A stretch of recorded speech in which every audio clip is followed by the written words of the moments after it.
السلام علیکم دوستو، ویلکم ٹو AJT ورلڈ۔ دوستو، سیال اصل میں کون ہیں؟ سیالوں کا شجرہ کس سے جا کر ملتا ہے؟ جھنگ کا شہر کس نے آباد کیا تھا؟ اور اس وقت سیال بر صغیر پاک و ہند میں کہاں کہاں آباد ہیں؟ آج کی اس ویڈیو میں ہم آپ کو ان سب سوالوں کا جواب دیں گے۔ دوستو، سیال اصل میں پنجاب کا ایک زمیندار قبیلہ ہے، لیکن اس سے تعلق رکھنے والے افراد پنجاب میں جھنگ، ملتان، سیالکوٹ، پاک پتن، ساہیوال، میاں والی غرض پنجاب کے ہر شہر میں کافی کثرت سے آباد ہیں۔ ایک اندازے کے مطابق پنجاب میں بھٹی قوم کے بعد اکثریت سیالوں کی ہے۔ اس کے علاوہ KPK میں ڈیرسمل خان، ٹانک اور بنوں میں بھی سیالوں کی کافی اکثریت آباد ہے۔ اس کے علاوہ سندھ اور بلوچستان میں بھی ان کی کافی اکثریت پائی جاتی ہے۔ دوستو، اگر سیال قوم کی تاریخ کی بات کی جائے تو سیال پنوار راجپوت رائے شنکر کی اولاد تھا، جو کہ بارہ نگر کا رہنے والا تھا۔ شنکر کے 3 بیٹے تھے، جن کا نام گھیو، سیو اور ٹیو تھے۔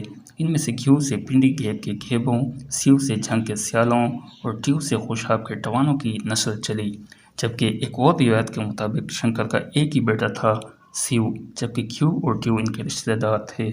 12ویں صدی کے وسط میں سیال نے بابا گنج فرید شکر کے ہاتھ پر اسلام قبول کیا۔ 1265 میں بابا فرید کی وصال تک انہی کے پاس رہے۔ بابا فرید نے بشارت دی کہ اس کی اولاد دریا چناب کے آس پاس کے علاقے، جس کا نام جھنگ ہے، اس پر حکمرانی کرے گی۔ جھنگ کا شہر 1288 میں رائے سیال سیو نے آباد کیا تھا۔ سیال قبائل نے جھنگ شہر پر 360 سال تک حکومت کی اور آخری حکمران احمد خان تھے، جنہوں نے 1812 عیسوی سے 1822 عیسوی تک حکومت کی۔ جھنگ ایک ریاست تھی اور سیال اسٹیٹ کے نام سے پہچانی جاتی تھی۔ اب بھی بڑے بوڑھے جھنگ کو جھنگ سیال کہتے ہیں۔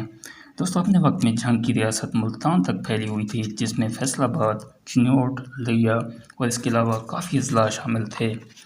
دوستو، سیال قوم کی بے شمار شاخیں ہیں۔ ایک تاریخ دان کے مطابق جھنگ کے علاقے میں جس قوم کے آخر میں آنا کا لفظ آتا ہے، وہ سیال قوم کی ہی شاخ ہے۔ ان کی چند مشہور شاخیں دولتانہ، علیانہ، دوانہ، کملانہ، پنجوانہ، سسران، مرالی، آراٹ، سردانہ، سمپال، فتیانہ، ترانہ کے نام شامل ہیں۔ ملتان کے سیال تحصیل کبیروالا میں دریائے راوی کے آس پاس آباد ہیں، جبکہ مظفر گڑھ میں بھی ان کی کافی اکثریت پائی جاتی ہے۔ دوستو، پنجاب کی تاریخ میں سیال قوم کو خصوصی اہمیت حاصل رہی ہے، خصوصاً پنجاب کے مشرقی میدانی علاقوں میں یہ لوگ بے حد نمایاں مقام رکھتے ہیں۔ ویڈیو کے آخر میں ایک ریکویسٹ ہے کہ تاریخ میں ہمیشہ اختلاف پایا جاتا ہے اور مورخین نے ایک ہی قوم کو مختلف انداز میں لکھا ہوتا ہے۔ اگر ویڈیو میں کوئی کمی رہ گئی ہو تو کمنٹ کے ذریعے اپنی رائے کا ضرور اظہار کیجیے۔ اللہ حافظ۔